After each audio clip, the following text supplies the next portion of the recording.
Imagine owning a piece of history, one of the rarest muscle cars ever built, with the kind of power that could shake the ground beneath your feet. But what makes a car unforgettable? Is it the untamed horsepower, the jaw-dropping design, or maybe it's the stories they carry?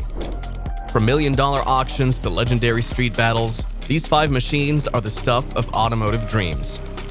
Starting off at number 5, the 1971 Plymouth Cuda Convertible. Plymouth only started offering this beastly 7.0-liter V8 as an option in 1970 when they launched the 3rd-generation Barracuda on the new E-body platform. That year, they sold almost 49,000 Barracudas, but only 666 had the Hemi engine. Why? Well, it was expensive and insurance costs were sky high. By 1971, sales had dropped to just 16,500 cars, with only 114 of them being Hemi-powered. The following year, Plymouth discontinued the Hemi option, leaving only 780 Hemi Cudas ever built between 1970 and 1971. That's just 1.2% of total production. Today, these cars are rare gems worth serious money, some even crossing the million-dollar mark at auctions. But the real stars are the convertibles. Only 21 Hemi Cuda convertibles were sold in the US, with 14 made in 1970 and just 7 in 1971. Because of their rarity, they're incredibly valuable. One of the 1971 models sold for an eye-watering $3.8 million in 2014, and another went for $2.5 million 2 years later. In 2021, a bid of $4.8 million wasn't even enough to sell one. The 1970 versions, while still super rare, aren't quite as pricey, but have still topped $2 million. A $2.14 million sale of a pristine lemon twist Cuda from 1970 set a fresh record for January 2024. These automobiles are on course to become 2 of the most valuable American classics, and with such few cars left, their value can only increase. Moving on to number 4, the 1992 Dodge Viper RT10. The whole thing kicked off at Chrysler's Advanced Design Studios in late 1988. Chrysler's president, Bob Lutz, suggested to Tom Gale at the Chrysler Design Center the idea of creating a modern-day version of the Cobra, and immediately began working on it. By 1989, they had a clay model finished and presented it at the North America American International Auto Show.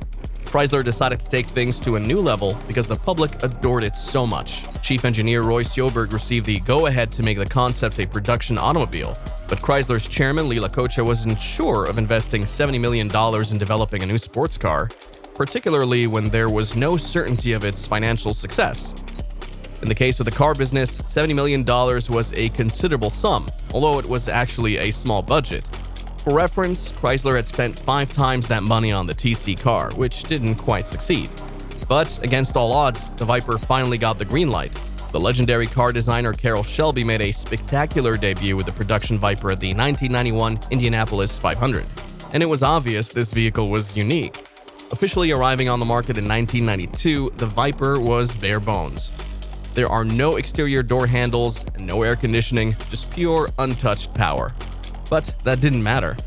What the Viper did have was a striking design, a massive 400 horsepower engine, and a name that screamed cool. It didn't take long for the Viper to cement itself as an instant legend in the world of sports cars. Taking the spotlight at number 3, the 1965 Shelby GT350R Fastback. Let me take you back to the 1960s, when one of the first and most legendary pony cars hit the scene, the Ford Mustang. Introduced in 1964, the Mustang quickly became a hit. But while people loved its sporty look, it was a bit underpowered for the muscle car crowd. That's where Lee Iacocca saw an opportunity. He wanted the Mustang to be faster and more powerful, so he turned to the legendary Carroll Shelby for help. Iacocca asked Shelby to transform the Mustang into a real racer for the Sports Car Club of America, or the SCCA. Shelby, using the same formula that made his Cobra so successful, first built 100 street versions of the Mustang GT350 to qualify for racing. Then he created a small batch of actual race cars, just 2 for his team and 34 for customers. Shelby's team had only a few months to get these cars ready for competition, but they pulled it off, with engineer Chuck Cantwell and developer Ken Miles leading the charge. By late 1964, Ford's San Jose plant shipped 110 special fastbacks to Shelby's shop. Shelby and his team began to add all the high-performance modifications that would turn the GT350 into a monster on the racetrack. The GT350 street version had a 306 horsepower engine, and the car's weight was only 2,800 pounds. You could even get special alloy wheels for the car if you wanted to up the performance of the car even further. One of these early GT350s, with chassis number 5S195, began its life as a privateer racing in SCCA events across the nation. It then became the property of Ford and was restored to show the racing history of the company. Eventually, 5S195 even had Weber carburetors fitted and appeared on the front cover of the Shelby American magazine in 2009. And number 2, the 1969 AMC AMX3. Now, AMC was famous for their sensible and cheap cars, but by the mid-1960s, they had to spice it up. And so comes in Richard Dick Teague, the head of styling at AMC. He and his team wanted to create something bold, and out came the AMX concept alongside the sporty Javelin in 1968. In 1967, things really kicked into gear when Gerald C. Myers became AMC's vice president of automotive development. Myers gave Teague and his chief designer Bob Nixon the green light to create a radical mid-engine prototype to compete with Italian designs. This led to the production of the AMX3, which was launched apart from a design by a famous Italian designer, Giorgetto Gigaro. Teague's team collaborated with some of the greatest brains in the automotive sector to realize the AMX3. BMW assisted in the engineering and testing division to improve the car to the BMW standards for a world-class sports car that was rigid enough, had the right brakes, and a perfect clutch. The power came from the company's own 390ci V8 engine with 340 horses for the use of a 4-speed gearbox. The AMX3 made its first appearance in Rome on the 23rd of March 1970, one day before the presentation of the Tommaso Pantera powered by Ford.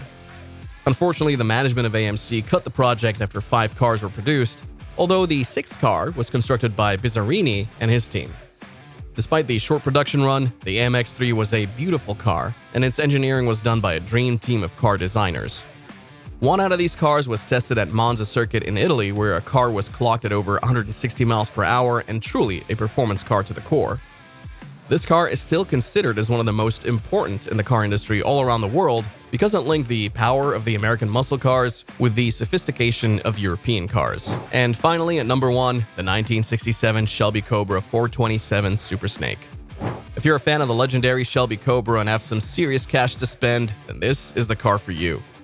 But the Cobra Super Snake hit the auction block and sold for a jaw-dropping $5.5 million in 2021. That's $400,000 more than what it fetched in 2015. But surprisingly, it is the same price it went for back in 2007. Known as CSX 3015, it's the last surviving Cobra 427 Super Snake, and it went up for sale at Barnett Jackson's Scottsdale, Arizona event in March 2021. The only other Super Snake, CSX 3303, met a tragic end when its owner drove it into a lake. So what makes this car the ultimate Cobra?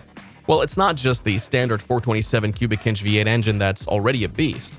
This Super Snake is fitted with 2 Paxton superchargers. That's a whole lot of power packed into a car that's already known for pushing its limits. All that muscle is sent to the rear wheels via a 3-speed automatic transmission, making it both powerful and a handful to control. Its aggressive, mean look matches the beast under the hood. Originally, CSX 3015 started as one of only 23 427 competition models built by Shelby American in 1965.